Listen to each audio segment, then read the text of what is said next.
just want to greet you all in the matchless name of the Lord and Savior Jesus Christ. வந்த ஒருவரையும் இயேசு கிறிஸ்துவின் இணையற்ற நாமத்தினால் வாழ்த்தி வரவேற்கிறேன்.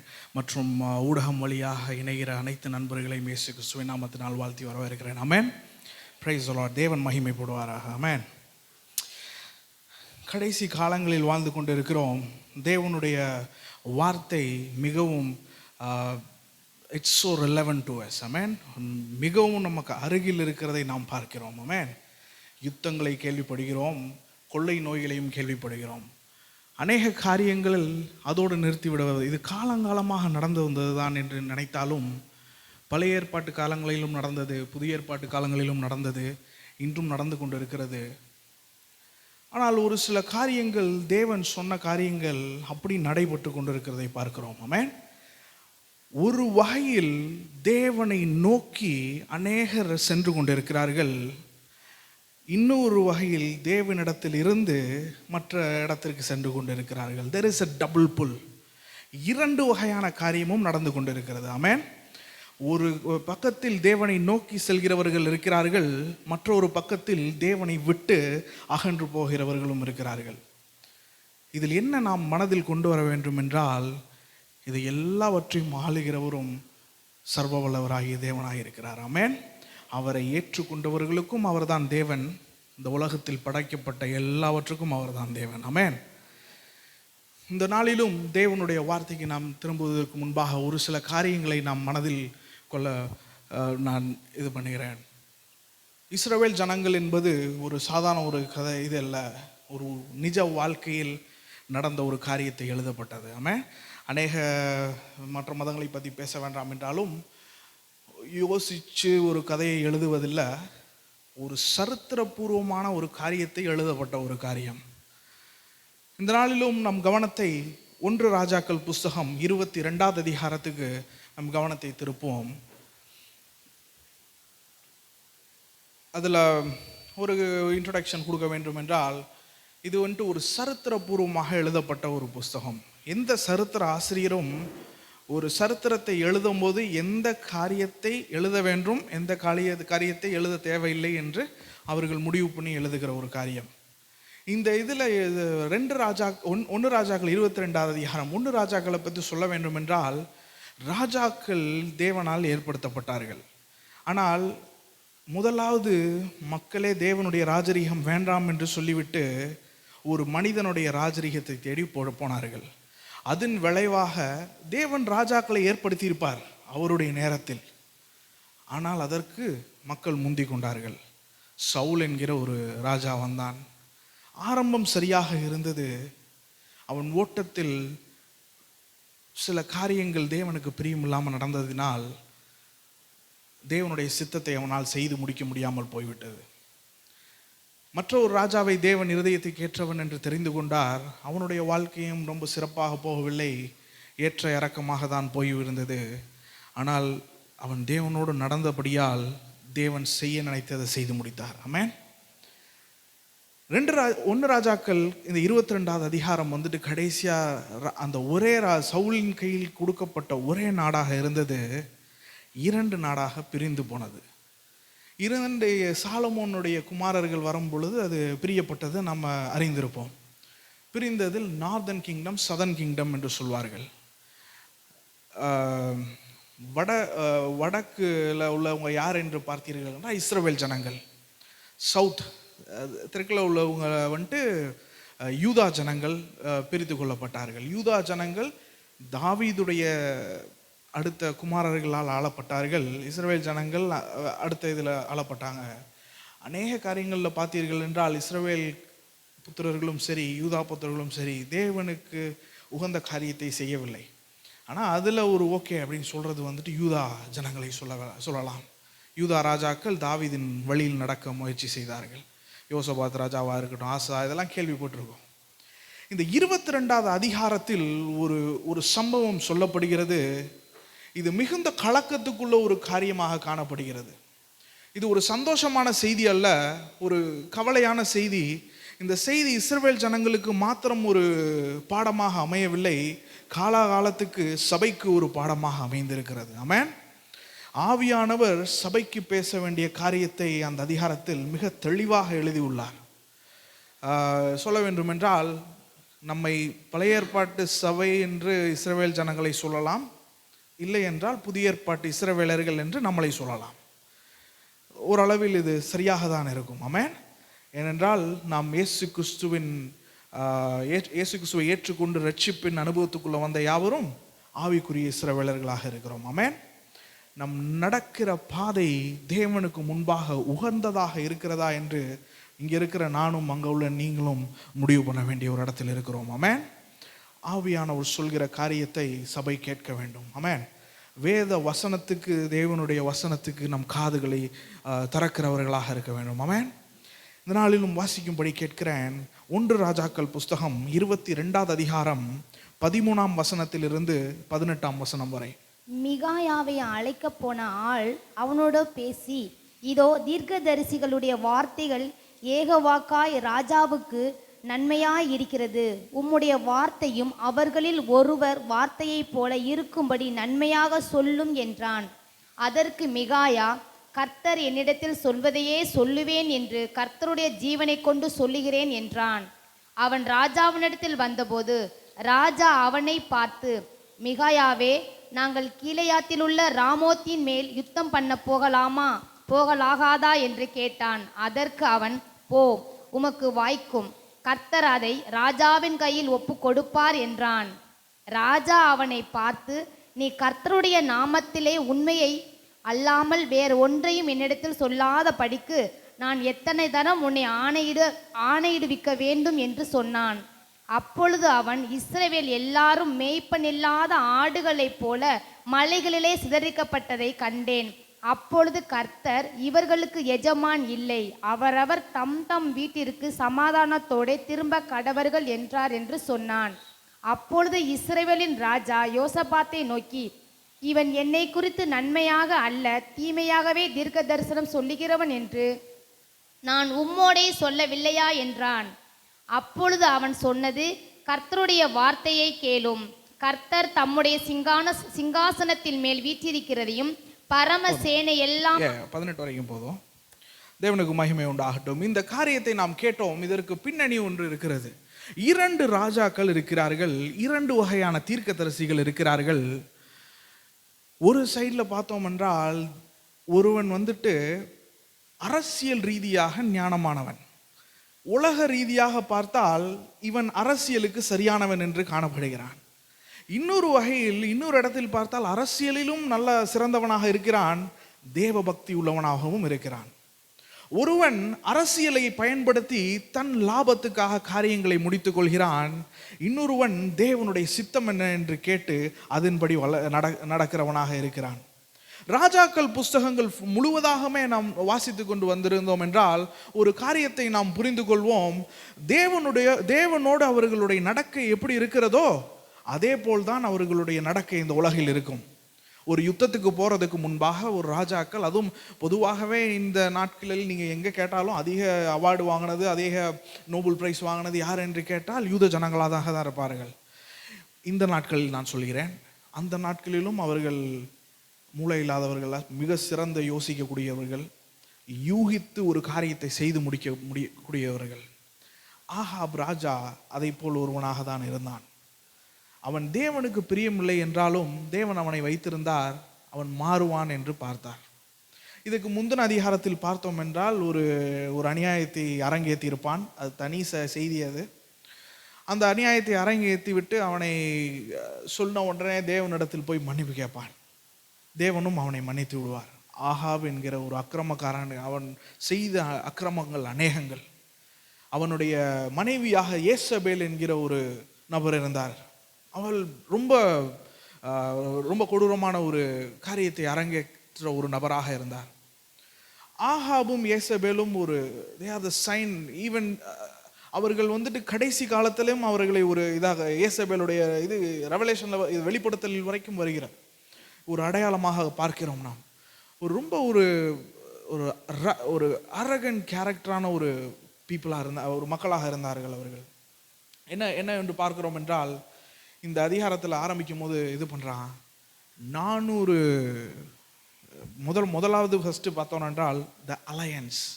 அதாவது 2 பேர், இந்த மோசமான ராஜா ஆகாபும் இன்னொருத்தன் யோசபாத்தை பற்றி நான் சொல்ல அவசியம் இல்லை, நாம் அறிந்திருப்போம். மிக தேவனுக்கு பக்தி உள்ள ஒரு நபர். இவன் ஒரு ரிஃபார்மர், அவங்க அப்பா போல, ஆசா போல. இவன் அதில் இறங்கி என்று எழுதியிருக்கும். ஆனால் நம்ம லாங்குவேஜில் பேச போனால் ஏறி போனாமல் தான் இருக்கும். ஏன்னா அது நார்தன் கிங்டம். ஆனால் ஏன் அதை அப்படி எழுதியிருக்கார்கள் என்றால், எருசலேம் ஒரு மலைப்பகுதி. அது எந்த சைடில் இருந்து இறங்கி போனாலும் இறங்கி போனான்னு தான் எழுத முடியும். இறங்கி ஆகாபை பார்க்க போயிருக்கிறான். அந்த நேரத்தில் தான் இந்த ராமோத் கீலே அதை பற்றி ஒரு காரியத்தை எடுக்கிறான். இது நம்மளோடதாயிடுச்சு, இதை எடுக்கணும் அப்படின்னோடனே ராஜா ஒரு காரியத்தை பண்ணுகிறான். யோசபாத் ராஜா ஒப்பந்தம் பண்ணி கொள்கிறான், ஆகாபோடு ஒப்பந்தம் பண்ணி கொள்கிறான். இது தேவனுக்கு பிரியமில்லாத ஒரு காரியமாக காணப்பட்டது. ஆகாபுடைய காரியங்கள் எதுவுமே தேவனுக்கு சித்தமானதில்லை. இதை யோசித்திருக்க வேண்டிய ஒரு நபர் அவனோடு சம்பந்தம் பண்ணி கொண்டான். அவன் சொல்றான், என் மக்கள் எல்லாம் ஓ மக்கள் என்று சொல்கிறான். வாசிக்கும்படி கேட்கிறேன். 4வது வசனம் வாசிங்க பார்ப்போம். யோசபாத்தை நோக்கி, கீலேயாத்தில் உள்ள ராமோத்தின் மேல் யுத்தம் பண்ண என்னோடு கூட வருகிறீரா என்று கேட்டான். யோசபாத் இஸ்ரவேலின் ராஜாவை நோக்கி, நான் தான் நீர், என்னுடைய ஜனங்கள் உம்முடைய ஜனங்கள் என்று, என்னுடைய குதிரைகள் உம்முடைய குதிரைகள் என்றான். பின்னும் யோசபாத் இஸ்ரவேலின் ராஜாவை பார்த்து, இதுதான் ஒரு ஒப்பந்தம் பண்ணி கொள்கிறார்கள். இது யோசபாத் பண்ணக்கூடாத ஒரு காரியமாக இருந்தது. யூதா ஜனங்கள், இட்ஸ் அ பொலிட்டிக்கல் ரிலேஷன்ஷிப், அரசியல் ரீதியாக ஒரு ஒப்பந்தம் பண்ணி கொண்டார்கள். இவர்கள் போக வேண்டிய மற்ற உலக பிரகாரமாக பண்ண வேண்டிய காரியத்தெல்லாம் செய்து முடிச்சாச்சு. நம்ம போவோம், இதுதான் ஸ்ட்ராட்டஜி, இந்த இடத்துல இப்படி பண்ணுறோம், எல்லாம் பண்ணியாச்சு. யுத்தத்துக்கு போகிறதுக்கு ஆளும் சேர்த்தாச்சு. கடைசியாக எல்லா ராஜ்யங்களும், உலகத்தில் உள்ள எல்லா ராஜ்யங்களும் அவர்களால் அறியப்பட்ட ஒன்று. இவர்களுக்கு உண்மையான தெய்வம் தெரியப்பட்டது. தெரியப்படாதவர்களுமே அவர்களால் அறியப்பட்ட ஒரு ஜோசியம் சொல்கிறவங்களோ யார்கிட்டையோ போய் என்ன நடக்கும் என்று கேட்பார்கள். இது எல்லாம் எப்போ நடக்குது என்றால், எல்லாம் யூகிச்சாச்சு. இவன் ராஜா வெற்றி பெறுவோம் என்று தெரிந்ததுனால்தான் போகிறதுக்கு ரெடி ஆகிட்டான். போகும் பொழுது 400 பொய் தீர்க்கதரிசிகள், ஆகாப் ராஜாவும் இருக்கிறான், யோசபாத்தும் இருக்கிறான். 400 பொய் தீர்க்கதரிசிகள். அவர் யார் என்று பார்த்தோம் என்றால் 18-19 வாசிங்க பார்ப்போம். 18 அதே இதில் 18வது அதிகாரம். அப்பொழுது இஸ்ரவேலின் ராஜா யோசபாத்தை நோக்கி, இவன் என்னை குறித்து நன்மையாக அல்ல. 18வது அதிகாரம் 1 ராஜாக்கள் 18-19வது வசனம். இப்போதும் கர்மேல் பர்வதத்திலே இஸ்ரவேல் அனைத்தையும் பாகாலின் தீர்க்கதரிசிகள் 450 பேரையும், ஏசபேலின் பந்தியிலே சாப்பிடுகிற தோப்பு விக்கிரத்தின் தீர்க்கதரிசிகள் 400 பேரையும் என்னிடத்தில் கூட்டிக் கொண்டு வர ஆட்களை அனுப்பும் என்றான். இதுல பாத்தீங்கன்னா, ஏற்கனவே அவன் சந்திச்சிருக்கான் தேவனுடைய ஜட்ஜ்மெண்ட்டை. 450 பாகால் தீர்க்கதரிசியும் 400 ஆஷேர் என்று ஆங்கிலத்தில் சொல்லப்படுகிறது தீர்க்கதரிசிகளும் இருந்திருக்கிறாங்க. அன்னைக்கு எலியா செய்த காரியத்தினால் 450 பாகால் தீர்க்கதரிசி தான் மேலே போனாங்க. இன்னொரு 400 போகவில்லை, மற்றொரு கடவுளை இது பண்ணுகிறவர்கள். 450 தீர்க்கதரிசிகளை கொன்று குவித்து விட்டான். யாரு? எலியாவின் தலைமையில் நடந்தது. இப்போ மிச்சம் இருக்கிற 400 வைத்திருக்கிறான் ஆகாப் ராஜா. அந்த 400 பேர் என்ன சொல்கிறார்கள் என்றால், ராஜாவை நீ போய் வாரும். அவர்கள் என்ன செஞ்சு விட்டாங்க, இவன் இவ்வளோ கால்குலேட்டடாக யூகிச்சு எல்லாத்தையும் பண்ணியிருக்கான், தோற்கிறதுக்கு வாய்ப்பு இல்லை, ராமோத் கீலேயாதை தூக்கிடலாம், நம்ம மட்டும் போல கூட ஒரு துணைக்கு இன்னொரு ஆள் இருக்கான் அப்படி என்று சொல்லிவிட்டானுங்க. அதை அடிப்படையாக வைத்து பொய் தீர்க்கதரிசிகள் என்ன செய்து விட்டார்கள் என்றால், அவர்களாக சொல்ல ஆரம்பிச்சிட்டாங்க. என்னன்னா, சில கவனிச்சிருக்கீங்களா, தீர்க்க தரிசனம் நேராக உரைக்கிறவங்க இருப்பாங்க, சிலவங்க நம்மள்ட்ட கேள்வியாக கேட்டுக்கிட்டு இருப்பாங்க, இப்படி இருக்கா அப்படி இருக்கான்னு சொல்லிட்டு அதுக்கப்புறம் ஒரு கதையை அவங்களா சொல்லுவாங்க. அதே போல் இங்கே ஒரு சம்பவம், அவனுங்க ஒரு இது நடைபெற, இவனுங்க 400 பேர் சொல்கிறாங்க. 400 பேர் பொய் தீர்க்க. 6வது வசனத்தை வாசிங்க ஒரு நேரம். 22:6. அப்பொழுது இஸ்ரவேல் ராஜா ஏறக்குறைய 400 தீர்க்கதரிசிகளை கூடி வரச் செய்து, நான் கீலேயாத்தில் உள்ள ராமோத்தின் மேல் யுத்தம் பண்ண போகலாமா போகலாகாதா என்று அவர்களை கேட்டதற்கு அவர்கள் போம், ஆண்டவர் ராஜாவின் கையில் ஒப்பு கொடுப்பார் என்றார்கள். ஆமென். இது வந்துட்டு பொய் தீர்க்கதரிசிகள் சொல்லிவிட்டார்கள். ஆனால் தேவனோடு நடக்கிற ஒரு நபர் உட்கார்ந்துருக்கான், யோசபாத். அவன் ஒரு கேள்வி கேட்குறான். அடுத்த வசனத்தை வாசிக்கும் படிக்க நான் அதை அடுத்து சொல்லிட்டு போயிடுவேன். ஆனால் வாசித்தால் உங்களுக்கு இன்னும் அது வசதியாக இருக்கும் என்று நினைக்கிறேன். அடுத்த வசனத்தை பின்பு யோசபாத், நாம் விசாரித்து அறிகிறதற்கு இவர்கள் எல்லாம் கர்த்தருடைய தீர்க்கதரிசி வேற யாராயிலும் இங்கே இல்லையா என்று கேட்டான்.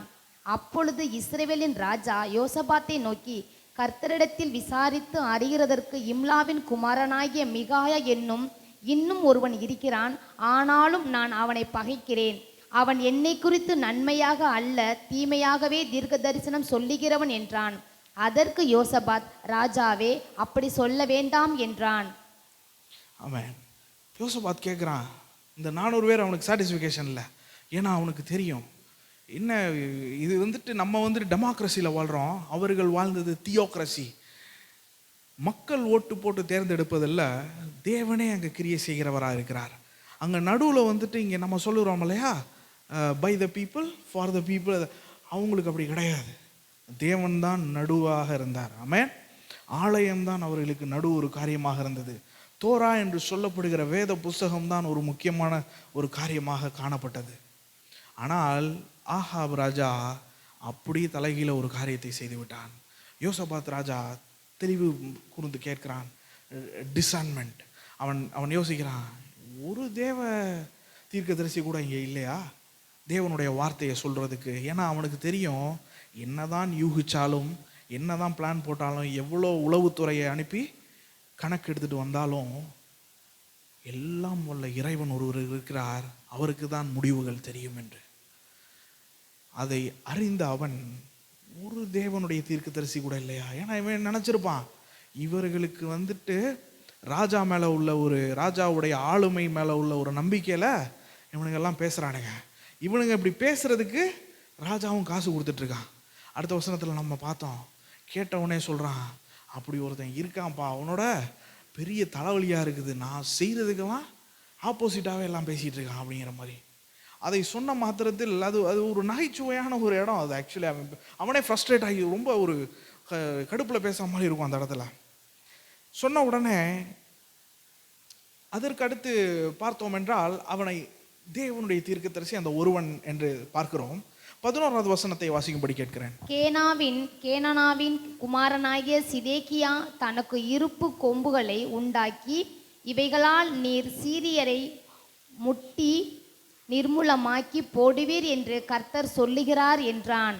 சகல தீர்க்கதரிசிகளும் அதற்கு இசைவாக தீர்க்க தரிசனம் சொல்லி, கிலேயாத்தில் உள்ள ராமோத்துக்கு போம், உமக்கு வாய்க்கும், கர்த்தர் அதை ராஜாவின் கையில் ஒப்பு கொடுப்பார் என்றார்கள். ஆமென்.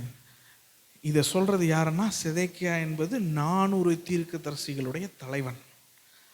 400 பேர் சொன்னது பத்தாது என்று அவன் இருக்கிறான், அவனை கூட்டு வர ஆள் அனுப்பிட்டாங்க. இந்த தலைவன் முன்னால் சொல்கிறான், நீ போ, எல்லாம் வெற்றியாய் வரும். மாம்சத்திலிருந்து பேசப்படுகிற ஒரு காரியத்தை நாம் காண்கிறோம். தேவனுடைய வார்த்தைக்கு விரோதமாய் செயல்படுகிற ஒரு காரியத்தை காண்கிறோம். தேவனிடத்திலிருந்து தாவீது என்ன செய்தான், இதை கான்ட்ராஸ்ட் பண்ணி பார்க்க வேண்டும் என்று நினைக்கிறேன். ஒரு யுத்தத்திற்கு போகும் பொழுது தேவனிடத்தில் உட்கார்ந்து கேட்டவன் தாவீதாக இருக்கிறான். தீர்க்கதரிசிகளை மதிக்கிற ஒருவனாக இருந்தான். பொய் தீர்க்கதரிசிகளை அவன் அருகில் வைக்கவில்லை. ஆமென். தீர்க்கதரிசிகளுடைய வார்த்தையை கேட்கிற ஒரு நபராக இருந்தான். இந்த இடத்துல அப்படி ஒரு ஆப்போசிட்டான ஒரு ஆகாப் என்கிற கேரக்டரை பார்க்குறோம். இதை சொன்ன உடனே அவனுக்கு எல்லாம் சந்தோஷம், ஜெயிச்சிருவோன்ட்டு. ஆகாப் ஆல்ரெடி கால்குலேட் பண்ணிட்டான். அவன் கால்குலேஷன் படி அங்கே ஒரு வெற்றி இருக்குது. ஆனால் தேவ ஜனத்தை முன்பாக நின்று நடத்துகிறவன் தவறான ஒரு காரியத்தை செய்து கொண்டிருக்கிறான்.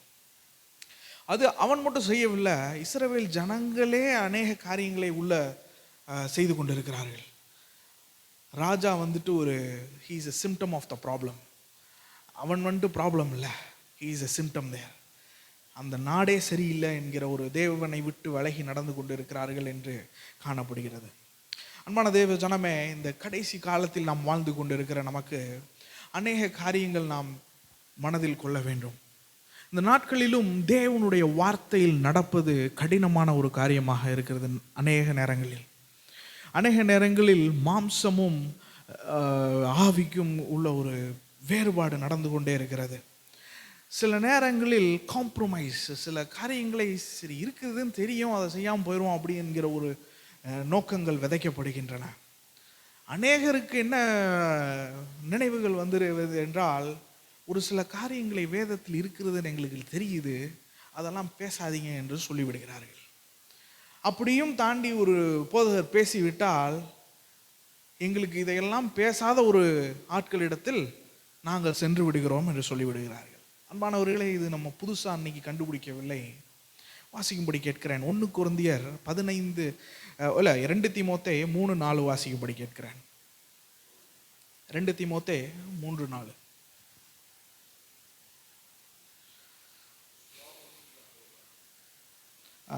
தனக்கென்று அவர்களே ஒரு போதகர்களை ஏற்படுத்தி கொள்வார்கள்.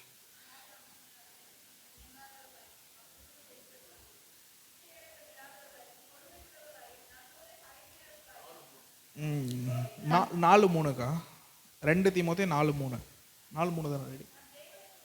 விசுவாசிகளும் 3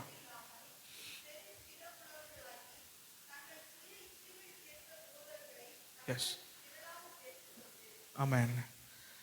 ஆரோக்கியமான போதனைகளை சில நேரங்களில் மருந்து கொடுத்தா அது கசக்குது என்று அதை எடுத்து போட முடியாது. சில காரியங்கள் நம்மை விட்டு போக வேண்டும் என்றால் அதையெல்லாம் எடுத்து தான் ஆக வேண்டும். ஆமென். வசனத்தை முழுவதாக உள்வாங்க வேண்டுமே ஒழிய மாம்சம் அதை தடை பண்ணுகிறது என்று அந்த வசனத்தை வேண்டாம் என்று சொல்லக்கூடாது. ஆமென். மாம்சத்தை அடக்கி ஆள வேண்டும். ஆமென். அதான் பவுல் சொல்றான், I don't want to be a castaway. நான் நிறைய பேருக்கு போதிக்கிறேன் என்று நானே இது பண்ணிட்டு இருந்தேன்னா நானே வழி விலகி போகிறவனாக இருந்துடக்கூடாது. என் உடலை கட்டுப்படுத்துகிறேனா, I bring it into subjection. ஆங்கிலத்தில் அதை ரொம்ப அருமையாக கொடுத்துருக்கு. I bring it into subjection lest I become a castaway. நம் வசனத்துக்குள் நம்மளுடைய ஆத்துமாவையும் ஆவியையும் கொண்டு வர வேண்டும். ஆமென். அநேக நேரங்களில் நமக்கு இஷ்டப்பட்டதை கேட்க வேண்டும் என்று, இந்த காலத்தில் நீங்கள் டிவி ஆன் பண்ணால் போதும், நமக்கு பிடித்தது தான் நிறைய பேசுவாங்க. ஆமென். அநேக நேரங்களில் நீங்கள் அவர்கள் சொல்கிறது அவர்கள் தான் சொல்லுகிறார்களா, இல்லை சாத்தான் வந்துட்டு இயேசு கிறிஸ்துவ மலை மேலே கொண்டு போய் காமிச்சிட்டு சொன்னான், எல்லாவற்றையும் நான் உனக்கு தரேன், தங்கம் வெள்ளி பொண்ணு, என்னை நீர் வணங்கி விடும். அதே போல் தான் இருக்கும் அவங்க சொல்லுகிறது. இது எல்லாம் உங்களுக்கு தேவன் வச்சிருக்கிறாரு. ஒரு இளைஞன் ஒருவன் பேசி கொண்டு இருக்கிறான், ரொம்ப தவறான ஒரு காரியத்தில் கிருபையை குறித்து பேசுகிறோம் என்று கிருபையை தவறான விதத்தில் பயன்படுத்துகிறார்கள். It's a cheap grace. ஆமென். கிருபை என்றால் என்ன? பாவ மன்னிப்போடு வருகிறது தான் கிருபை. பாவ மன்னிப்பு வெறுமையாக கொடுப்பதில்லை, மனம் திரும்புதலோட பாவ மன்னிப்பு கொடுக்கப்படுகிறது. ஆனால் இவர்கள் என்ன பேசுகிறார்கள் என்றால், நீ என்ன பாவம் பண்ணாலும் தேவன் மன்னிச்சிருவார், நீ எங்கே வேணாலும் போய்ட்டு இதே வார்த்தையை பயன்படுத்தியிருக்கார். சில வார்த்தைகள் நான் இங்கிருந்து சொல்ல முடியாது. ஆகையால் அநேக தவறான உபதேசங்கள் வருகின்றன. இதுக்கெல்லாம் மிக கவனமாக இருக்க வேண்டும். மாம்சத்துக்கு, இந்த உலகத்தில் வாழ்கிறதுக்குமே சில காரியங்கள் நமக்கு இது எதுக்குடா அப்படின்னு தோணலாம். பரிசுத்தமாக வாழ வேண்டும் என்று சொன்னால் அது எதுக்கு எனக்கு அப்படின்னு கேட்கலாம். அநேகர் சொல்லலாம், இதெல்லாம் தனி மனித ஒழுக்கம், அதெல்லாம் அவன் இஷ்டம்பா அப்படின்னு சொல்லலாம். ஆனால் eternal life, there is eternal life. ஆமென். நித்திய வாழ்வுக்கு என்று நடத்தக்கூடிய காரியங்கள் இந்த வேதத்தில் இருக்கிறது. ஆமென். இந்த உலகத்தில் மாத்திரம் வாழ வேண்டும் என்றால் யூகங்களை யூகித்து விட்டு வாழ்ந்து விட்டு போய்விடலாம். நம் வாழ்க்கை இங்கோடு முடிவு பெறுவதில்லை. ஆமென். நம் வாழ்க்கை நித்தியமான ஒரு காரியத்தை நோக்கி நாம் சென்று கொண்டு இருக்கிறோம். கடைசி காலங்களில் நம் காதுக்கு பிடித்ததை கேட்க வேண்டாம், வேதம் என்ன சொல்கிறது என்று கேட்க வேண்டும். ஆமென். இந்த நாட்களிலும் ஆகாப் ராஜா செய்த ஒரு பாவம், முதல் செய்தது யோசபாத்துடைய பாவம், தவறான இது. அதான் வாசிக்க வேண்டாம். 1 கொரிந்தியர் 15:33 சொல்லப்படுது. Bad company corrupts a good character. ஆமென். அது ஒரு தவறான சம்பாஷணம் நல்லொழுக்கத்தை கெடுத்து விடுகிறது. அது முதலாவது செய்த தவறு. அடுத்த யோசபாத்தால் செய்யப்பட்டது. அடுத்த ஆகாப் ராஜா செய்த தவறு என்றால், அவன் காதுகளுக்கு கேட்க வேண்டும் என்று சொல்லுகிறவர்களை மாத்திரம் வைத்து கொண்டான். அவன் நம்பியதெல்லாம் அவனுடைய யூகத்தையும் அவனுடைய குதிரையையும் நம்பியிருந்தான். இது எல்லாவற்றையும் தாண்டி தேவாதி தேவன் ஒரு அரசாளுகிறார் என்று எழுதியிருக்கிறது. இந்த சபையானது நம் தனிப்பட்ட வாழ்க்கையிலும் சரி, ஒரு சபை வாழ்க்கையிலும் சரி, குடும்ப வாழ்க்கையிலும் சரி, தேவனுக்கு உட்பட்டு வாழ வேண்டிய ஒரு வாழ்க்கை மிக அவசியமாக இருக்கிறது. ஆமென். நமக்கு பிடித்த மாதிரி அல்ல, வேதத்துக்கு பிடித்த வாழ்க்கையை நாம் வாழ வேண்டும். அது மாம்சத்தோடு ஒரு போராடுகிற ஒரு காரியமாக இருக்கும். ஆவியானவரே நமக்கு அப்படி இறங்கி நமக்கு வாழ உதவி செய்வார். ஆமென். இந்த இடத்துல அதுதான் பார்க்கிறோம். அடுத்த இது பார்க்கிறோம், மிகாயாவை கூட்டு வந்துட்டாங்க. அடுத்தது வாசிக்கும்படி கேட்கிறேன். 13வது அதிகாரத்தை வாசிக்கும்படி கேட்கிறேன்.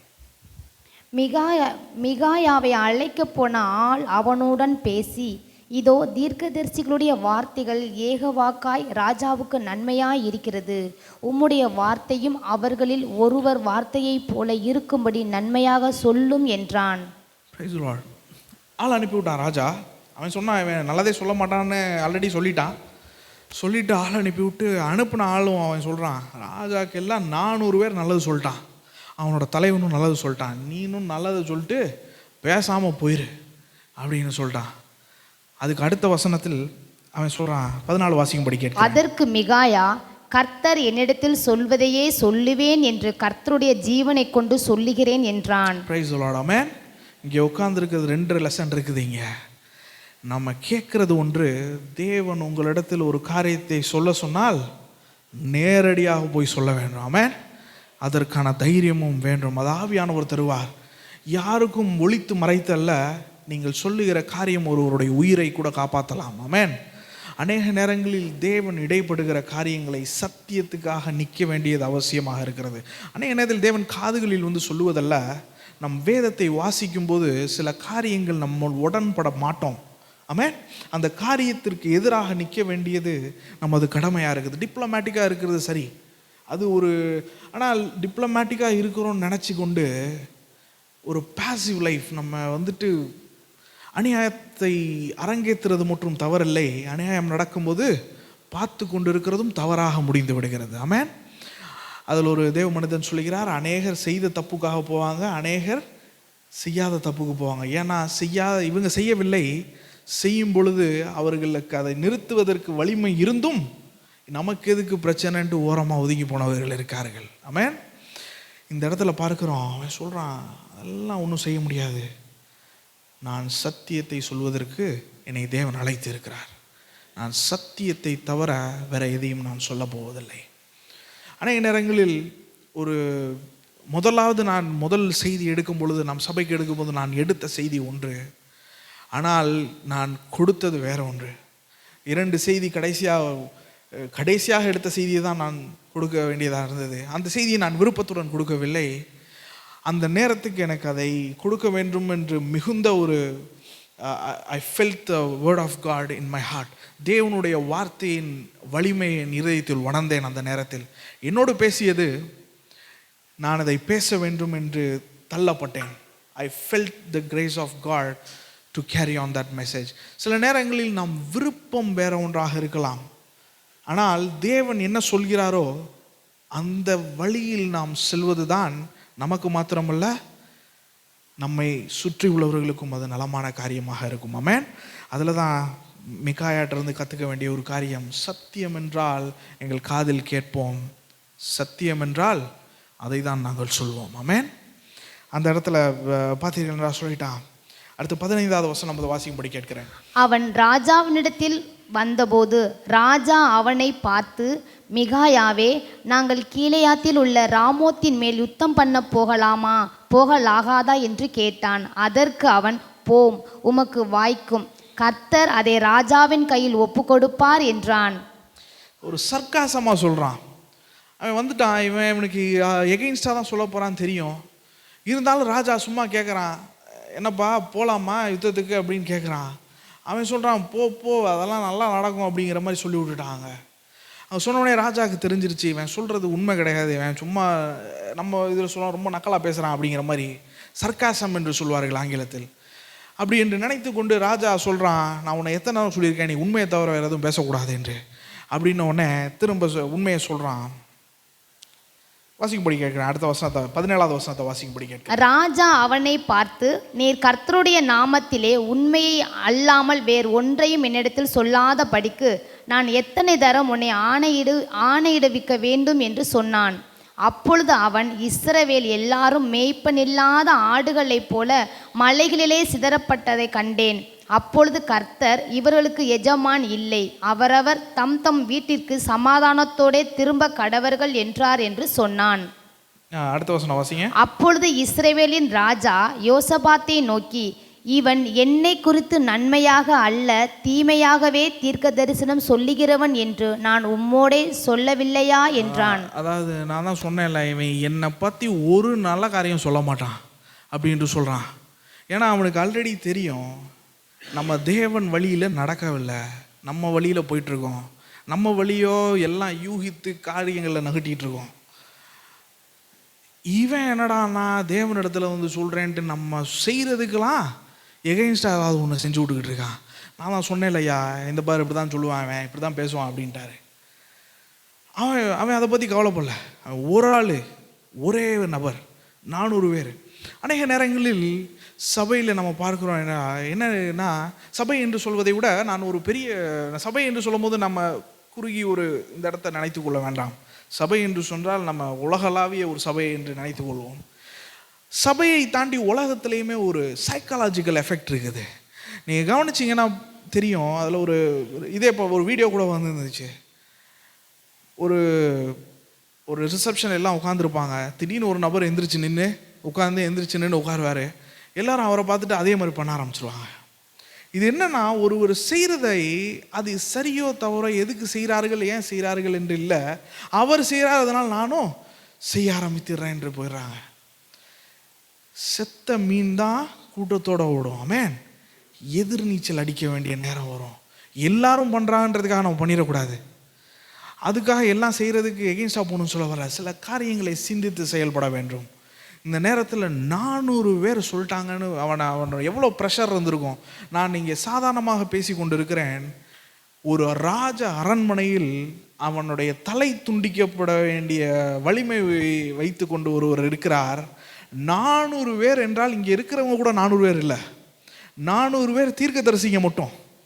இவனுக்கு பின்னால் இராணுவம் இருக்குது, எல்லாம் இருக்குது. எவ்வளோ ஒரு இன்டிமிடேட்டிங், ஒரு ஒரு பவர்ஃபுல்லான ஒரு ப்ரெசன்ஸில் இருந்து, நான் சத்தியத்தை தவிர வேறு தேவன் சொன்னதை தவிர வேறு எதுவும் பேச போவதில்லை. ஒன்று. ரெண்டாவது, அப்படி சொல்லிட்டு வந்துட்டு சும்மா இல்லை, அப்படி மற்ற இடத்துல சொல்கிறது கரெக்டு, அதை நேராக வந்து செயல்படுத்திட்டான். ராஜாவை கண்ணுக்கு கண்ணு பார்த்துட்டு 400 பேர் சொல்கிறாங்கன்றதுக்காக என்னால் சொல்ல முடியாது, ஆனால் நான் தேவன் சொன்னதை சொல்ல முடியும் என்னால் அப்படின்ட்டு நேராக சொல்லிவிட்டான்.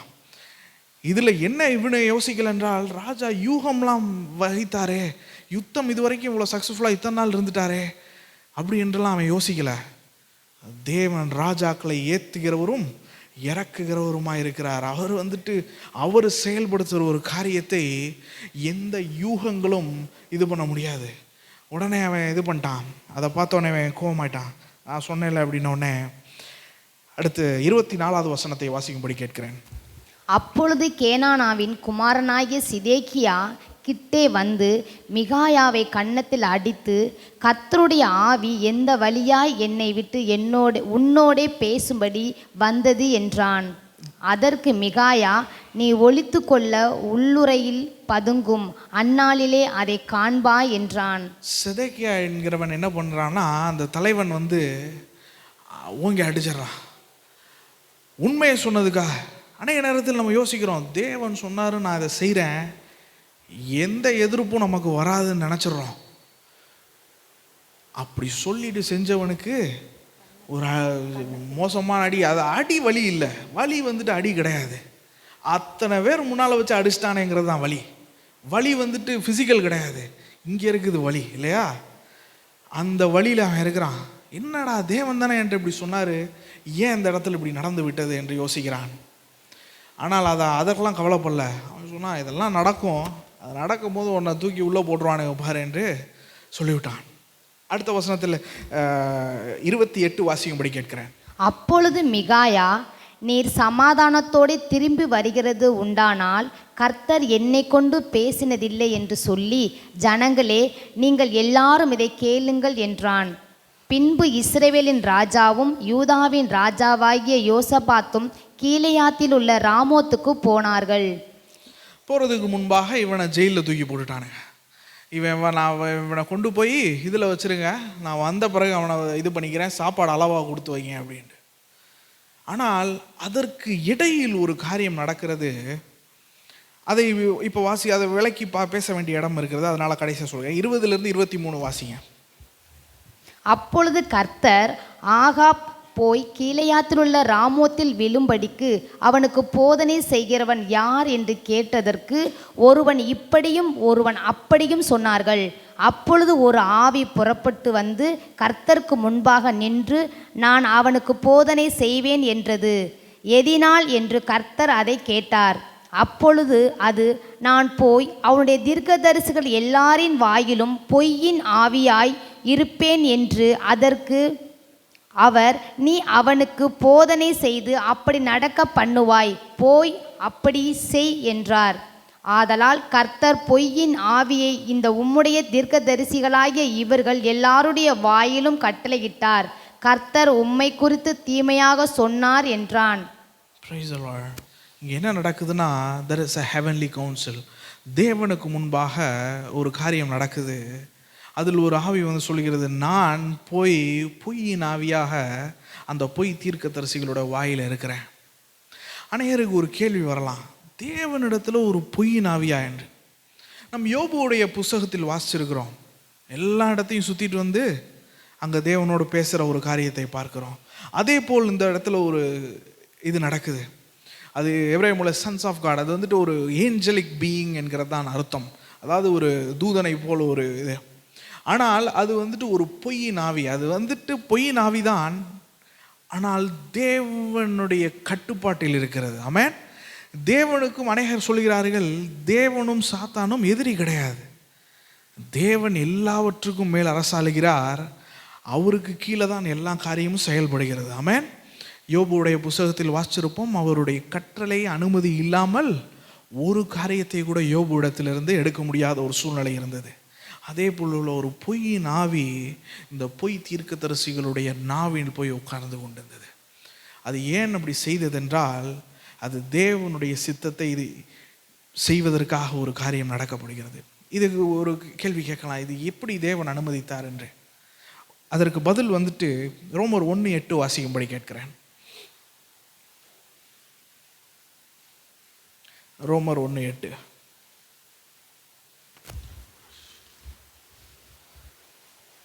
உங்கள் விசுவாசம் உலகமெங்கும் பிரசித்தமாகிறபடியினாலே முதலாவது நான் உங்கள் எல்லாருக்காகவும் இயேசு கிறிஸ்து மூலமாய் என் தேவனை ஸ்தோத்தரிக்கிறேன். நான் ஜெபம் பண்ணும் போதெல்லாம் இடைவிடாமல் உங்களை நினைத்து கொண்டிருக்கிறதை குறித்து 1:18 வாசிங்க. சத்தியத்தை அநியாயத்தினாலே அடக்கி வைக்கிற மனுஷருடைய எல்லாவித அவபக்திக்கும் அநியாயத்துக்கும் விரோதமாய் தேவ கோபம் வானத்தில் இருந்து வெளிப்படுத்தப்பட்டிருக்கிறது. அடுத்த வசனம் வாசிங்க பார்ப்போம். தேவனை குறித்து அறியப்படுவது அவர்களுக்குள்ளே வெளிப்பட்டிருக்கிறது, தேவனே அதை அவர்களுக்கு வெளிப்படுத்தி இருக்கிறார். அடுத்த வசனம் வாசிங்க. எப்படி என்றால், காணப்படாதவைகளாகிய அவருடைய நித்திய வல்லமை தேவத்துவம் என்பவைகள் உண்டாக்கப்பட்டிருக்கவைகளினாலே உலகம் உண்டானது முதற்கொண்டு தெளிவாய் காணப்படும். ஆதலால் அவர்கள் போக்கு சொல்ல இடமில்லை. அவர்கள் தேவனை அறிந்தும் அவரை தேவனென்று மகிமைப்படுத்தாமலும் ஸ்தோத்தரியாமலும் இருந்து தங்கள் சிந்தனைகளினாலே வீணரானார்கள். உணர்வில்லாத அவருடைய இருதயம் இருளடைந்தது. இப்போ 24 வாசிங்க. இது நிமித்தம் அவர்கள் தங்கள் இருதயத்திலுள்ள இச்சைகளினாலே ஒருவரோடு ஒருவர் தங்கள் சரீரங்களை அவமானப்படுத்தத்தக்கதாக தேவன் அவர்களை அசுசத்திற்கு ஒப்பு கொடுத்தார். தேவன் அவர்களை அசுசத்துக்கு ஒப்பு கொடுத்தார். அதற்கு முந்தின வசனம்லாம் என்ன சொல்லுதுன்னா, மனிதர்களுடைய பாவ குணத்தை பற்றி பேசுகிறது. அவர்கள் தேவனை அறிந்திருந்தும் அவர்கள் தேவனை மகிமைப்படுத்தவில்லை. தேவன் என்று ஒரு ஒரு மனிதன் பிறந்தால் எல்லாருக்கும் அந்த எண்ணங்கள் வரும். அதாவது 2 இது சொல்லுவாங்க, ஜெனரல் ரெவலேஷன் என்று சொல்வார்கள், பொதுவான வெளிப்படுத்துதல். அது என்னவென்றால், ஒரு பரலோகம், இது ஒரு வானம் இருக்கிறது, பூமி இருக்கிறது, அநேக காரியங்களை பார்த்து இதையெல்லாம் படைத்ததற்கு ஒருவன் இருக்கிறார் என்று ஒரு யோசனை வருவது. கிராண்ட் டிசைன், சயின்டிஸ்ட்டு ஃபிலாசபர்ஸ்லாம் என்ன பண்ணுவாங்க என்றால், ஒரு இதை எடுத்தாங்க, கிராண்ட் டிசைன், இதெல்லாம் ஒரு டிசைன் பண்ண ஒரு நபர் இருந்திருக்கணும், ஒரு கண்கள் இவ்வளோ அருமையாக இது பண்ணப்பட்டிருக்கிறது, ஒரு நபருடைய இது ஒரு இயற்கையை பார்க்கும் பொழுது இதெல்லாம் பார்த்து ஒரு ஜெனரல் ரெவலேஷன், தேவன் என்று ஒருவர் இருக்கிறார். ஸ்பெஷல் ரெவலேஷன், அதாவது விசேஷித்த வெளிப்படுத்தல் எது என்றால் கிறிஸ்துவை பற்றிய வெளிப்பாடு. தேவன் ஒருவர் இருக்கிறார் என்பது பொதுவான வெளிப்பாடு, ஸ்பெஷல் ரெவலேஷன் என்பது இது உள்ளது. இவர்கள் எதையுமே இது பண்ணுவதில்லை. அவர்களுடைய ஜென்ம சுவாபத்துக்கு ஒப்பு கொடுக்கப்பட்டு தேவனுக்கு பிரியமில்லாத காரியத்தை செய்தபடியால் தேவன் அவர்களுடைய காரியத்துக்கு அவர்களை ஒப்பு கொடுத்து விட்டார். அவர்கள் என்ன நினைக்கிறார்களோ அதை செய்து அவர்களே தொலைஞ்சு போட்டோன்னு தேவன், அது வேதம் சொல்கிறது, நம்ம தேவன் நம்மளை சிட்சிக்கிறார் என்று கவலைப்படக்கூடாது. தகப்பன் தன் நேசிக்கிற புத்திரனை சிட்சிக்கிறான் என்று எழுதப்பட்டிருக்கிறது. தேவன் நம் தவறு செய்யும் பொழுது நம்மை சிட்சிக்கவில்லை என்றால் நம் அகல பாதாளத்தில் போய் கொண்டிருக்கிறோம். நம்மை காப்பாற்றுவதற்கு ஆள் இல்லை என்று தெரிந்து கொள்ள வேண்டும். ஏனென்றால் நம்முடைய பாவ ஜென்ம சுவாபத்துக்கு ஒப்பு கொடுத்துட்டார். ஆவியானவர் தடை பண்ண மாட்டார். நம் போய் முடிகிற இடம் சரியான இடமாக இருக்காது. அதே காரியம்தான் இங்கு நடக்கிறது. ஆகாபுக்கு என்ன கேட்க வேணும்னு விரும்புகிறான்னா, அவன் யூகிச்சபடி மக்கள் சொல்லணும். ஏன்னா அவன் அறிவை அதை கேள்வி கேட்குதுல, அதனால அவன் யூகித்ததை சொல்ல வேண்டும். இவன் சொல்லுவதற்கெல்லாம் ஆமா சொல்ல வேண்டும் என்பதற்கு 400 பேரை அதற்கு ஒரு தலைவன் வைத்திருந்தான். தேவன் என்ன சொன்னாருன்னா, சரி போ, அவன் நாவில் போய் பொய் நாவியா உட்கார்ந்துக்குவான்ட்டார். அன்பானவர்களே, நம் வாழ்க்கையில் வாழ்ந்து கொண்டிருக்கிறோம். சில சத்தியங்கள், வேதங்கள், தேவன் நம் கண்களை திறந்திருக்கிறார் சில சத்தியங்களுக்கு. ஆமென்.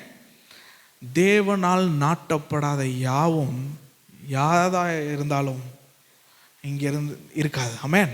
இங்கே நான் இந்த இடம் சொல்ல, சபையிலே இருக்காது. தேவனுடைய சபை உலகளாவிய சபையிலே இருக்க மாட்டாங்க. அநேகர் வருகிறார்கள், சபைக்கு வருகிறாங்க, வந்தவுடனே அவங்க எல்லாவற்றையும் பார்க்குறாங்க. சபை கூடி வருதல்னால் ஒரு சில, அதாவது ப்ராடக்ட், அது ஒரு காரியத்தை செய்வதனால் வருகிற விளைவு என்று ஒன்று இருக்கிறது. அவர்களுக்கு என்ன பிடிக்கிறது என்றால், இப்படி கூடி வரும் பொழுது அநேகரை தெரிந்து கொள்ளலாம், ஒரு நெட்வொர்க்கிங் வைக்கலாம், அதுக்கப்புறம் ஏதாவது உதவினா இது பண்ணலாம். சிலர் டைரெக்டாகவே கேட்டுடுறாங்க, கல்லறை இருக்கா அப்படின்ட்டு. அதனால் வர்ற ஒரு நல்ல ஒரு காரியத்துக்காக வருகிறார்கள், கிறிஸ்துவை தேடி அவர்கள் வரவில்லை. இவ்வகையான மக்கள் இந்த இடத்தில் நிலைக்க முடியாது. ஆமென். கிறிஸ்துவில் நிலைக்க முடியாது. ஆவியானவனால் அழைக்கப்பட்டு கண்கள் திறக்கப்பட்டவர்களாக இருக்கிற நாம் இங்கே ஒரு காரியத்தை மனதில் கொள்ள வேண்டும். அநேக பொய்யான தீர்க்கதரிசிகள் பொய்யான காரியத்தை உபதேசித்து கொண்டிருக்கிறார்கள். 2 பேதுரு 2:1-3 வாசிங்க பார்ப்போம்.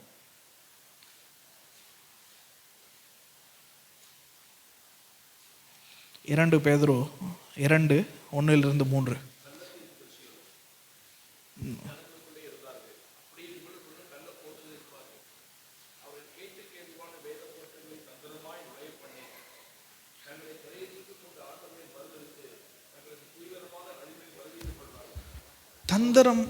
தந்திரமான காரியங்களை செயல்படுத்துவார்கள். அவர்களுக்கு தேவை என்ன என்றால், ஒரு கூட்டத்தில் யார் அதிகமாக எதை நம்புகிறாளோ அதை பேசிவிட்டு லாபம் சம்பாதிப்பது, சத்தியத்தை விட்டு விலகி நிற்பது. சத்தியத்தை போதிக்க முடியாது அவர்களால். அவர்களுக்கு தேவை, பவுல் இடத்துல எழுதுறான், அவர்களுடைய வயிறு தான் அவர்களுடைய கடவுளாக இருக்கிறது. அவர்கள் போதிப்பதும் காரியங்கள் ஒருவர் சத்தியத்தில் நடந்து பரிசுத்தப்படுத்துதலுக்குள் நடக்கப்பட்டு கிறிஸ்துவோடு கிறிஸ்துவை போல் மாறி வர வேண்டும் என்பது இல்லை. எனக்கு என் வயிறை கழுவுனா போதும், எனக்கு ஒரு கூட்டம் இருந்தால் போதும் அப்படிங்கிற எண்ணம் கொண்டவர்கள் இருக்கிறார்கள். அவர்கள் சத்தியத்தை புரட்டி பேசுவார்கள். ஏனென்றால் சத்தியத்தை பேசுவது சில நேரத்தில் கடினமான ஒரு காரியமாக இருக்கிறது. 1 தீமோத்தேயு 4:1-2 வாசிங்க பார்ப்போம். 1 தீமோத்தேயு 1:4-2. நான் முடித்து விடுகிறேன், ரொம்ப நேரம் எடுக்க மாட்டேன். நான் மக்கெதோனியாவுக்கு போகும்போது உன்னை எபேசு பட்டண 1 தீமோத்தேயு 4:1-2 தானே? ஆயிலும் ஆவியானவர் வெளிப்படையா சொல்லுகிறபடி பிற்காலங்களே மனசாட்சியில் சூடுண்ட பொய்யருடைய மாயத்தினாலே சிலர் வஞ்சிக்கிற ஆவிகளுக்கும் பிசாசுகளின் உபதேசங்களுக்கும் செவி கொடுத்து விசுவாசத்தை விட்டு விலகி போவார்கள். பிசாசின் உபதேசங்கள், அந்தி கிறிஸ்துவுடைய உபதேசங்கள், அது என்னவென்று இதை வாசிக்க வேணாம், நான் முடித்து விடுகிறேன் கொஞ்ச நேரத்தில், நேராக சொல்லிட்டு போயிடுறேன். கிறிஸ்துவை தேவன் என்று யார் என்று வேதம் சொல்லுகிறதோ அதை மாற்றி பேசுகிறவர்கள் அந்தி கிறிஸ்துவுடைய ஆவியுடையவர்களாக இருக்கிறார்கள். ஆமென். அவர்கள் என்ன வாசித்தாலும் கண்கள் தெரியாது, கண்கள் மங்களாகி விட்டது. அவர்கள் கண்ணுக்கு நீங்கள் என்ன பேசினாலும் தெரியாது, கிறிஸ்துவை ஏற்றுக்கொள்ளவும் மாட்டார்கள். 4வது 300 கிறிஸ்துவுக்கு பின் 300வது நூற்றாண்டில் நீசியன் கிரீட் என்று ஒரு சபை ஏற்படுத்தப்பட்டப்ப ஒரு பெரிய பிரச்சனை வந்துச்சு. கிறிஸ்துவுடைய தெய்வீகத்துக்கு வந்துட்டு ஒரு கேள்வி வந்துருச்சு. கிறிஸ்து வந்துட்டு தேவனுக்கு இணையானவர் இல்லை, அவர் தேவனும் இல்லை, அவர் ஒரு சப்பார்டினேட்டா, தேவனுக்கு கீழே ஒருவர் என்று சொன்னார்கள். மாணவர்களே, இது ஒரு தீய ஒரு ஆவியிலிருந்து சொல்லப்படுகிற ஒரு காரியம், வேதத்தை அறியாதவர்கள் பேசுகிற ஒரு காரியம். சீஷர்கள் அதை பேசவில்லை. அதற்கு பின் 300 ஏரியஸ் என்கிற ஒருவர் அதை பேசினார். அப்போ ஏரியஸ் வந்துட்டு ஆளெல்லாம் ஏற்படுத்தி வச்சிட்டான், அநேகரை ஏற்படுத்தி வச்சுட்டு இதுதான் நான் சொல்வதுதான் சரி என்று ஒரு இடத்துல பேசும்போது அத்தனேசியஸ் என்கிற ஒரு தேவ மனிதன் இருந்தார். அவர் வந்துட்டு தேவனுடைய ரொம்ப தர்க்க ரீதியாகவும் நல்ல சிறந்த ஒரு முறையில் எடுத்து காமிச்சார். இது பண்ணும்போது ஏரியஸ் ஒரு இதில் சொல்லுவான், நீ நல்லா அவனை சுற்றி பாரு, உலகமே உனக்கு எதிராக இருக்குது, உன் பக்கத்தில் ஒருத்தனும் இல்லை, நீ ஒருத்தன் தான் இருக்கிற அப்படின்னு சொன்னோடனே அவன் சொல்லுவான், சத்தியத்துக்கு எதிராக இந்த உலகம் இருக்கிறது என்றால் இந்த உலகத்துக்கு எதிராக நான் எதிர்ப்பேன் என்று சொல்கிறான். காலங்கள் நடுவே அத்தனேசியல் சொன்னது தான் சரி என்று ஏற்கப்பட்டது. அநேக சர்ச் கவுன்சில் வச்சாங்க, சும்மா போகிற போக்கலாம் இல்லை, சர்ச் கவுன்சில் வச்சு நம்மளுக்கு ஒரு சரித்திரம் இருக்கிறது, அநேக சர்ச் கவுன்சில்ஸ் இருக்குது. அதில் வந்துட்டு இது நிலைநாட்டப்பட்டது கிறிஸ்துவுடைய தெய்வீகம். அது ஏற்கனவே வேதத்தில் சொல்லப்பட்ட ஒரு காரியம், அதை நிலைநாட்டினார்கள் அந்த இடத்துல. அத்தனேசியஸ் சொன்னது நிறைவேறித்து. இந்த இந்த இதிலேருந்து நம்ம கற்றுக்கொள்ள வேண்டிய ஒரு காரியம், பொய் நாவு, தவறான உபதேசங்கள். ஆமென். திருத்துவத்துக்கு எதிராக பேசுவார்கள், கிறிஸ்துவின் தெய்வீகத்தன்மைக்கும் மனுஷீகத்தன்மைக்கும் எதிராக பேசுவார்கள். இவர்களெல்லாம் ஒரு பக்கம் இருந்தாலும் மற்ற ஒரு பக்கத்தில் செழிப்பை நடுவில் வைத்து பேசுவார்கள். ஆமென். செழிப்பை நாமும் பேசுகிறோம். செழிப்பு வந்துட்டு நடுவில் இல்லை, கிறிஸ்து தான் நடுவில் இருக்கிறாரு. அவரை பின்பற்றுகிறதுனால் தேவன் ஆசீர்வதிப்பேன்னு சொல்லியிருக்காரு. ஆனால் ஆசீர்வதிக்கிறதுக்காக நம்ம பின்பற்றவில்லை. ஆமென். அவர் சிலுவையை தூக்கி கொண்டு நாம் நடக்க போகிறோம். ஆனால் அவர்கள் என்ன சொல்லுகிறார்கள், இந்த இயேசு உன்னை பணக்காரன் ஆக்கிறதுக்கு தான் அவர் மறிக்கவே செஞ்சார் என்று சொல்கிறாங்க. இதெல்லாம் தேவனை நேரடியாக தூஷிப்பதுக்கு ஒரு காரியமாக இருக்கிறது. ஒரு வாழ்க்கையில் ஒரு செய்தி வந்துட்டு ஆவியானவரிடத்திலிருந்தும் வரவில்லை, வேதத்திலிருந்தும் வரவில்லை என்பதற்கு ஒரு அடையாளம் என்னவென்றால், நடைமுறை வாழ்க்கைக்கு சற்றும் உதவாத ஒரு காரியமாக இருக்கும். நீங்கள் நல்லா கவனித்து பார்த்துட்டு, யாரும் இந்த சிலர் வந்துட்டு பணம் ஒன்றுமே கிடையாது அப்படி இப்படின்னு பேசலாம், அவங்கள்ட்டையும் கவனமாக இருக்கணும். ஏன்னா நடைமுறை வாழ்க்கைக்கும் அவர்கள் பேசுவதற்கும் ஏதோ ஒரு கேப் இருக்குது. தேவன் ஒருபோதும் அப்படி பேச மாட்டார். இந்த வேதத்தை நீங்கள் வாசித்து முடிக்கும் போது என்ன தெரிஞ்சுக்கொள்வீங்கன்னா, நம்மை போல் உள்ளவர்கள் வாழ்ந்த வாழ்க்கையிலிருந்து தேவன் பேசுகிறார். தேவன் ஏதோ ஒரு உலகத்திலிருந்து இல்லாதவைகளை இருப்பது போல் பேசுகிறவர் அல்ல. அது வேற. இவர்கள் போல் நபர்கள் பேசுகிற காரியங்கள் அநேகங்கள் தேவனுக்கு விரோதமாக இருக்கிறது. அடிப்படையில் சரியாக இருக்கிற மாதிரி தெரியும். ஆனால் அவர்கள் போகின்ற இடம் சரியான இடம் கிடையாது. அவர்கள் வந்து இருக்கிறது இப்படி பேசினா நல்லா இருக்குமே என்று வந்து உட்கார்ந்துருப்பாங்க. பரிசுத்தப்படுத்துதலை பற்றி பேச மாட்டாங்க. அது ஆங்கிலத்தில் சாங்டிஃபிகேஷன் என்று சொல்வார்கள், ஜஸ்டிஃபிகேஷன் என்று சொல்வார்கள். தேவனுடைய பாவ மன்னிப்பை குறித்து பேச மாட்டார்கள். இதையெல்லாம் தாண்டி வந்துட்டு ரட்சிப்பை குறித்து பேசிட்டு மனம் திரும்புதலை குறித்துலாம் பேச மாட்டாங்க. அப்படியே போயிட்டுருக்கும். எங்கே போய் முடியும்னா, உங்கள் பர்ஸில் ஆண்டவர் கட்டாயம் ஆசீர்வதிப்பார். ஆமென். ஆனால் ஆசீர்வதிக்கிறது தான் முடிவல்ல. ஆசீர்வதிக்கிறது வந்துட்டு ஒரு பகுதி, தேவனோடு பாடுபடுவது ஒரு பகுதி. இதை எதையுமே ஒரு மேம்படுத்திட்டு கிறிஸ்துவை தள்ளி வைத்து விட்டார்கள் என்றால் மிக கவனமாக இருக்க வேண்டும். ஆமென். அது ஆகாப் ராஜாவுடைய வாழ்க்கை, இது கிறிஸ்தவராய் வாழ்கிற சபையின் வாழ்க்கை. ஆமென். தேவன் நமக்கு கிருபை செய்வாராக. அந்த பொய் நாவு, அந்த ஆவி வந்துட்டு அவர்களோட உட்கார்ந்துருச்சு. அவங்க நாவில் அவர்களுக்கே தெரியவில்லை. கடைசியில் எல்லாம் பொய்யா சொல்லுகிறாங்க. அதான் சொல்லுகிறார். அது அந்த ரோமர் எழுதுறது தனி சப்ஜெக்டு, அதை இன்னொரு நாள் பார்க்க வேண்டிய ஒரு கட்டாயம் இருக்கிறது. கடைசியாக நடக்கிற காரியத்தை பார்ப்போம். 29-30 வாசிக்கும்படி கேட்கிறேன். பின்பு இஸ்ரவேலின் ராஜாவும் யூதாவின் ராஜாவாகிய யோசபாத்தும் கீலேயாத்தில் உள்ள ராமோத்துக்கு போனார்கள். இஸ்ரவேலின் ராஜா யோசபாத்தை நோக்கி, நான் வேஷமாறி யுத்தத்தில் பிரவேசிப்பேன், நீரோ ராஜ வஸ்திரம் தரித்திரும் என்று சொல்லி இஸ்ரவேலின் ராஜா வேஷம் மாறி. இஸ்ரவேலின் ராஜா கொஞ்சம் வேஷம் மாறிட்டான். அவன் என்ன யோசிக்கிறான், சரி உண்மையான தீர்க்கதரிசி ஒருத்தன் சொல்லிட்டான், இந்த தீர்க்க தரிசனத்தை நம்ம மாற்றி காமிக்கணும். அப்போ என்ன, நான் ராஜா மாதிரி போனால் தானே நீ என்ன கொல்லுவ. இவன் தந்திரத்தை பாருங்க. யோசபாத்தை ராஜாவாக அனுப்பி விட்டுட்டான். நீ எப்படி போறியோ அப்படி போப்பா, நான் என் கதையை பார்த்துக்கிறேன்னு சொல்லிட்டான். இவன் மற்றவர்களில் ஒரு மாதிரி போய்விட்டான். அந்த ஆராமின் ராஜா, அந்த எதிராளியான ராஜா சொல்லிட்டான், எவனையும் விட்டுறா, எல்லாரையும் விட்டுரு, அங்கங்கே ஒரு சண்டை இடு, போயிட்டானுன்னா விட்டுரு. கரெக்டாக டார்கெட் பண்ணி ஆகாபை மட்டும் தூக்கணும் அப்படி சொல்லிட்டான். நேராக வந்தானுங்க. யோசபாத் தான் ஆகாபுன்னு நினச்சி துரத்துனானுங்க. யோசபாத் வந்துட்டு ஆகாப் இல்லைன்னு தெரிஞ்ச உடனே அவனுக்கு இருந்த அந்த 20 படை தளபதியும் அடுத்து ஆகாபை அடித்து கொண்டு இது பண்ணிட்டாங்க.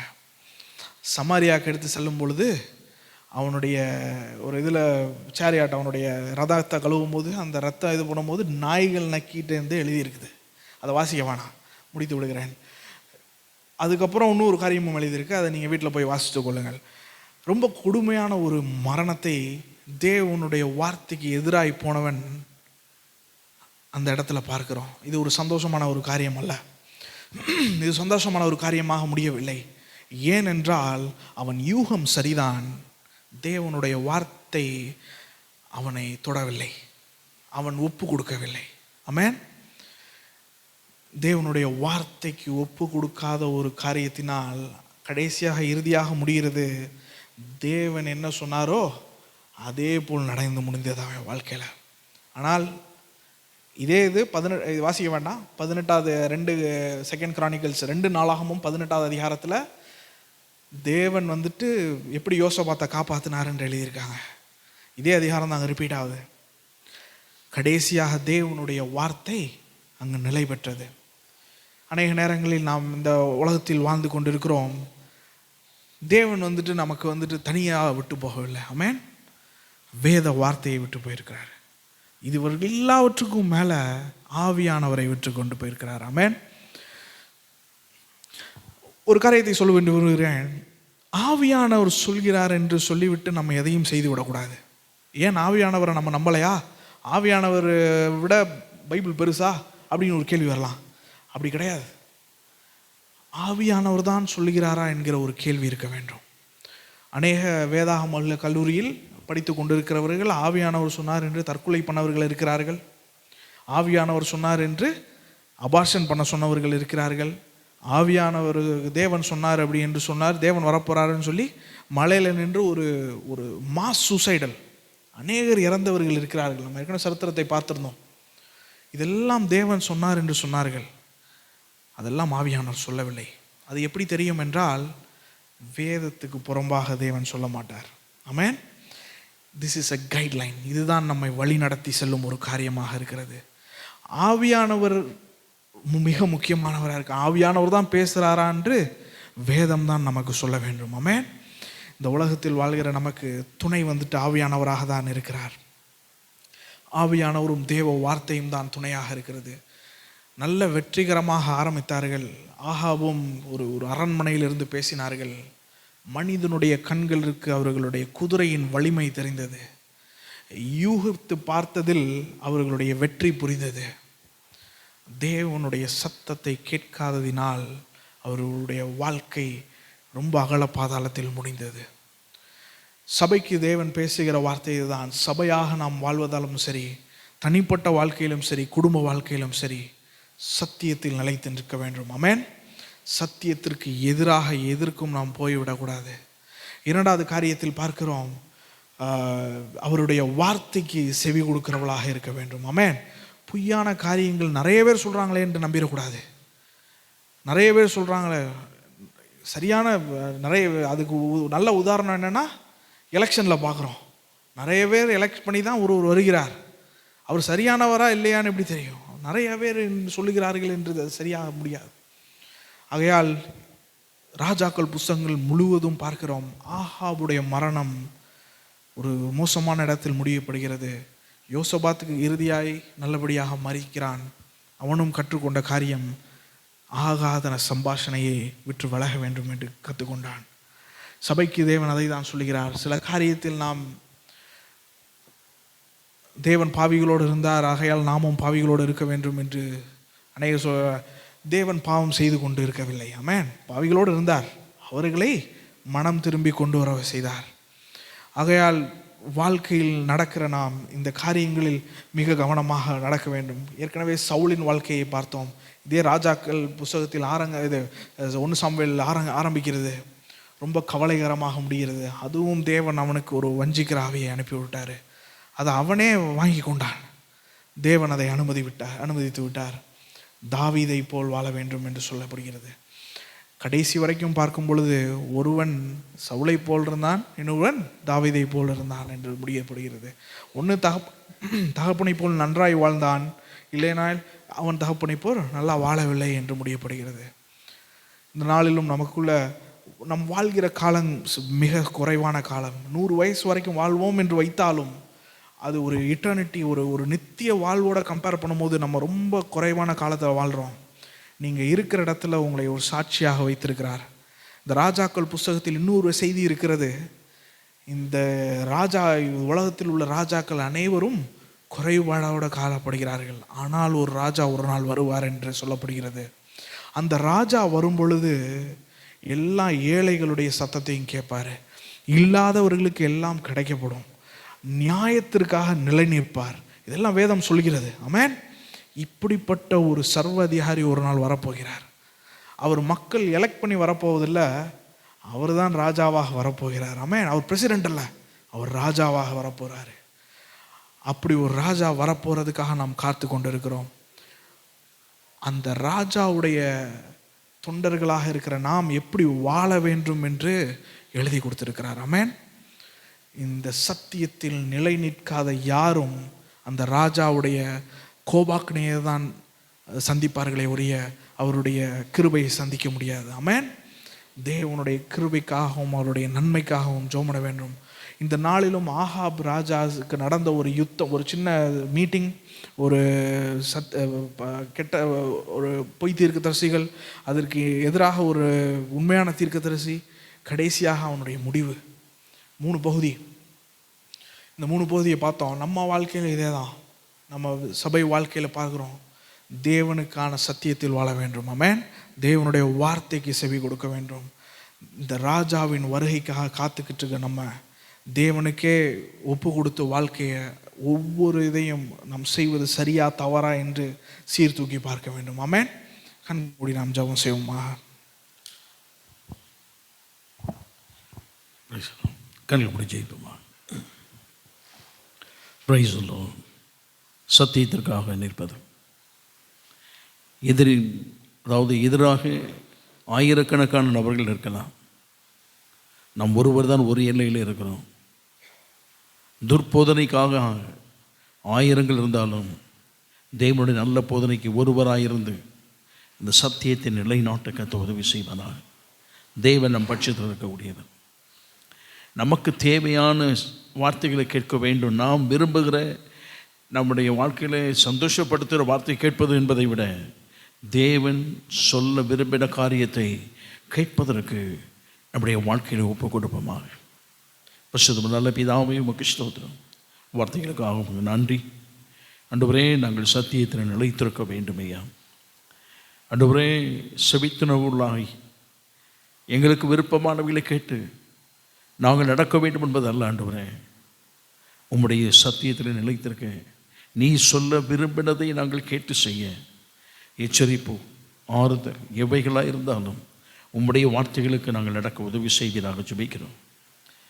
மாறுபாடுள்ள எல்லைகளை விட்டு எங்களை விலக்கி காத்துள்ளும்படி நாங்கள் ஜெபிக்கிறோம். ஆண்டவரே, வசன கேட்டுள்ள பிள்ளைகள் ஒவ்வொருக்காக ஜெபிக்கிறோம். கர்த்தருடைய ஆவியானவர் இந்த பகுதியை மீண்டும் ஒருவரை வாசிக்கும் போது பரிசுத்த ஆவியானவரோடு இடைபெற வேண்டும் என்று கேட்கிறோம் ஐயா. ஆசீர்வதி. இயேசு கிறிஸ்துவின் ஜெபிக்கிறோம் நல்ல பிதாவே. நாத்துமாவே கர்த்தரை ஸ்தோத்திரி, நாத்துமாவே கர்த்தரை ஸ்தோத்திரி. மறவாதே. ஆமென், ஆமென். Praise the Lord.